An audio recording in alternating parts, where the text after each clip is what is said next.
지난주에는 지금까지 놀라울 정도로 탄탄했던 미국 경제가 한풀 크게 꺾이는 모습을 보였습니다. 바로 상무부 경제 분석국이 금년도 1분기 GDP 성장률 추정치를 발표했는데요. 속보치에 비해 크게 하락했을 뿐만 아니라 전 분기에 비해 반토막이 났습니다. 여기에다 다음 날 발표된 경기 관련 지표는 닷컴버블 당시에 수준으로 악화되었고요. 또한 개인 소비 지출 PCE 물가 지수도 소폭 하락하기는 했지만 추세적으로는 여전히 잘 잡히지 않고 있었습니다. 그러나 투자자 관점에서 보면 이러한 위기는 오히려 투자의 기회가 될 수도 있습니다. 따라서 오늘 포커싱을 통해 주제는 미 GDP 성장률 충격, 자산시장 급락 시그널인가입니다. 오늘의 이슈 포인트는 GDP, PCE 결과 분석, 경기 침체 신호 가시화, 그리고 투자의 결정적 성패 요인 등의 순서로 살펴보도록 하겠습니다. 자, 이제 그러면 그 상세한 이야기 속으로 들어가 보겠습니다. 안녕하세요. 포커존레톡의 우보 박사입니다. 오늘은 먼저 지난주에 경제 분석국이 발표한 1분기 GDP 데이터를 포인트만 간단히 분석해 보도록 하겠습니다. 미국의 매 분기 GDP 성장률은 세 차례에 걸쳐 발표되는데요. 즉, 속보치, 수정치, 확정치가 그것들입니다. 1분기 GDP는 수정치가 1.3%로 속보치에 비해 0.3%포인트 낮아지고 전 분기에 비해 반토막으로 떨어졌습니다. 더군다나 이것은 2022년 마이너스 역성장을 기록한 미니 경기 침체 이후 최저치를 기록한 것이었죠. 이렇게 GDP가 큰 폭으로 둔화하게 된 요인은 무엇보다도 개인 소비가 2.5%에서 2%로 크게 조정되었기 때문입니다. 개인 소비 중에서도 상품, 특히 내구재에 대한 지출이 급감했습니다. 이상의 GDP 데이터를 좀 더 구체적으로 살펴볼까요?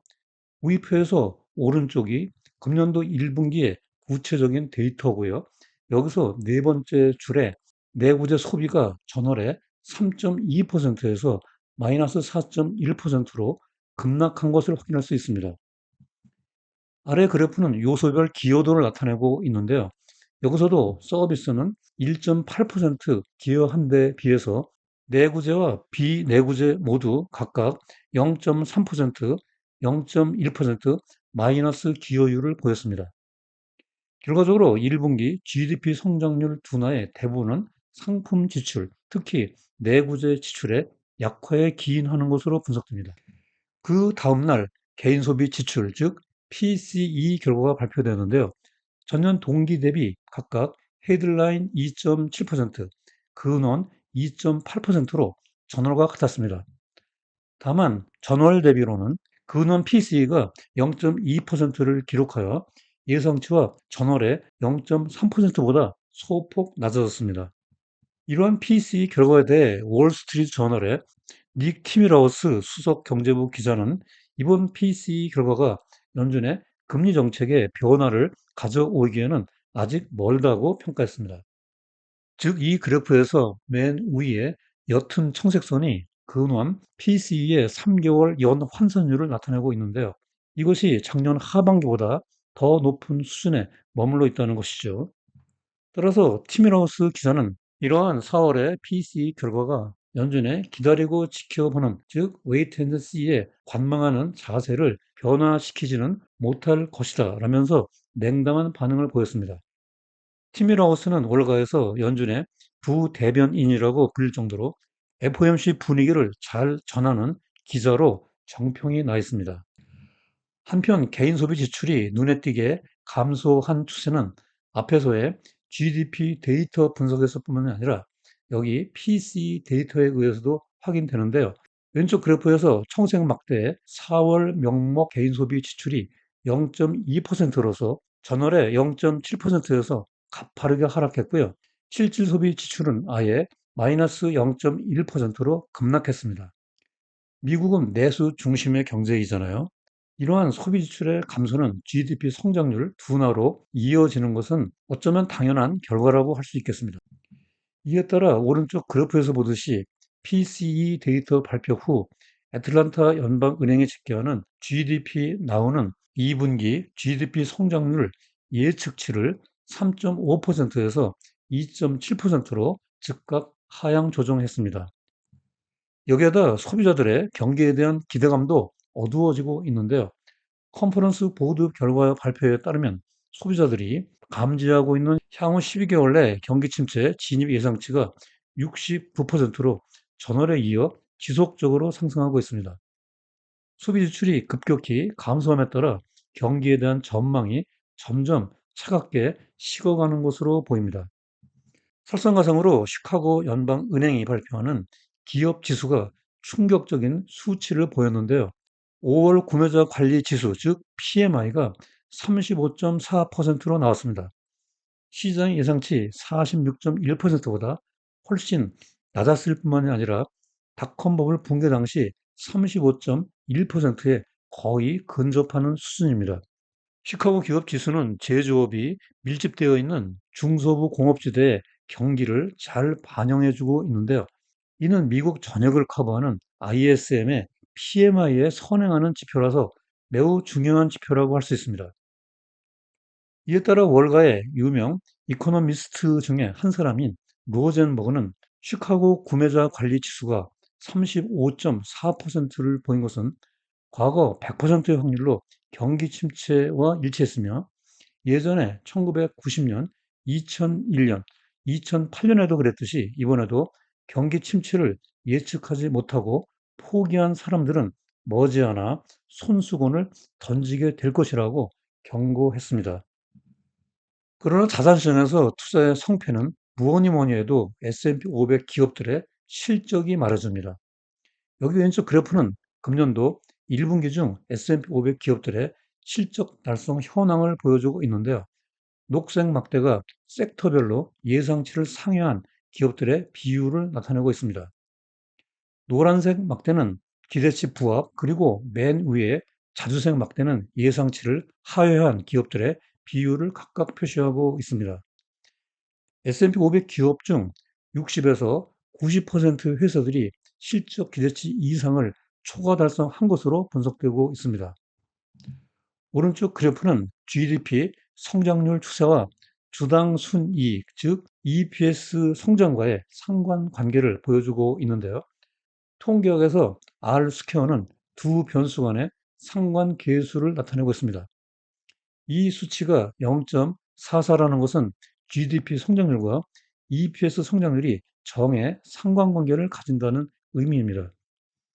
즉, GDP가 성장하면 기업들의 실적도 증가한다는 것이죠. 그런데 재미있는 것은 GDP 성장이 둔화되고 있는데도 여기 자주색 박스에서처럼 EPS, 즉 기업들의 실적이 올라가는 영역이 존재한다는 것입니다. 그런데 뱅크 오브 아메리카의 리서치 센터 자료에 따르면 더 재미있는 팩트가 발견됩니다. 여기 표는 네 가지 시나리오를 분석하고 있는데요.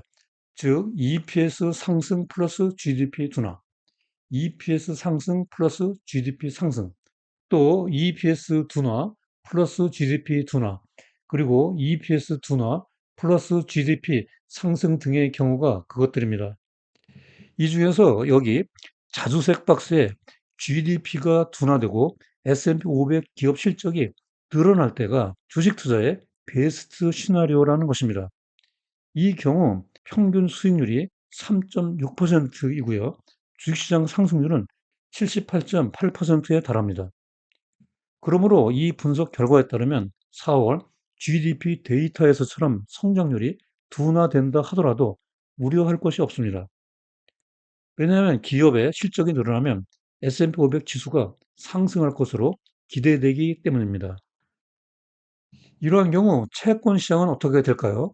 여기 이 그래프는 1950년부터 현재까지 청색 선의 10년물 국채 금리와 빨간색 선의 명목 GDP와의 변동 추이를 보여주고 있는데요. 이 두 변수가 정의 상관관계를 가지고 있는 팩트를 확인할 수 있습니다. 즉 GDP가 성장하면 금리는 상승하고 반대로 GDP가 둔화되면 금리는 하락하고 있죠. 따라서 4월 GDP 데이터에서처럼 성장률이 둔화되면 10년물 국채 금리도 하락하게 되고요. 이때 채권 가치는 상승하게 되므로 GDP 둔화는 장기채의 절호의 투자 기회가 됩니다. 설사 경기 둔화를 넘어 경기 침체가 온다 하더라도 두려워할 것이 없습니다. 이 그래프는 피델리티 자료인데요.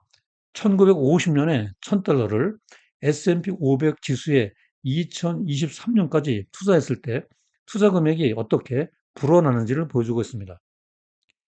경기 주기에 따라 경제는 73년 동안 경기 확장과 경기 침체를 반복하며 성장해 왔겠죠. 여기 녹색이 경기 확장 기간, 황색이 경기 침체 기간을 각각 나타내고 있습니다.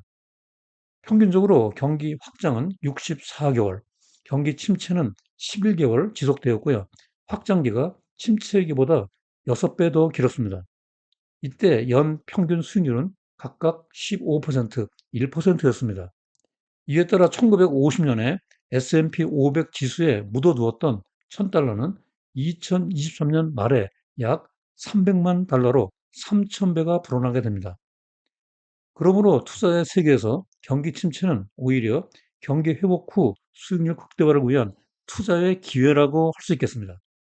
물론 경기 침체에 진입하게 될 경우 리스크 관리에 만전을 기하는 것은 아무리 강조해도 지나침이 없을 것입니다. 자, 이제 오늘 영상의 끝 순서로 주요 내용과 시사점, 그리고 투자자 관점에서 유의사항을 포커스 포인트로 정리해 보도록 하겠습니다. 첫째로, 금년도 1분기 GDP 수정치가 속보치 1.6%에서 1.3%로 조정되었다. 이는 전분기의 반토막 수준이고 3분기 연속 둔화세이며 2022년 2분기 미니 경기 침체 이후 최저치이다. 또한 4월 PCE는 소폭 하락했으나 3개월 연 환산율로 계산해 보면 작년 하반기보다 여전히 높은 수준이다. 둘째로, 이러한 GDP 둔화세는 주로 내구재 소비가 급감하고 실질 개인 소비 지출이 3개월 만에 마이너스로 추락한 것에 기인한다. 이러한 가운데 소비자가 감지하고 있는 경기 침체 예상치가 연속 2개월째 상승하고 ISM의 PMI에 선행하는 시카고 기업 지수가 닷컴 버블 당시 수준으로 하락했다. 셋째로, 그러나 이러한 GDP와 경기 둔화 지표에도 불구하고 자산시장의 투자의 성패는 전적으로 기업 실적에 좌우된다. GDP 둔화가 금리 인하 기대로 이어지고 여기에다 기업 실적이 늘어나게 되므로 주가를 끌어올리게 되기 때문이다.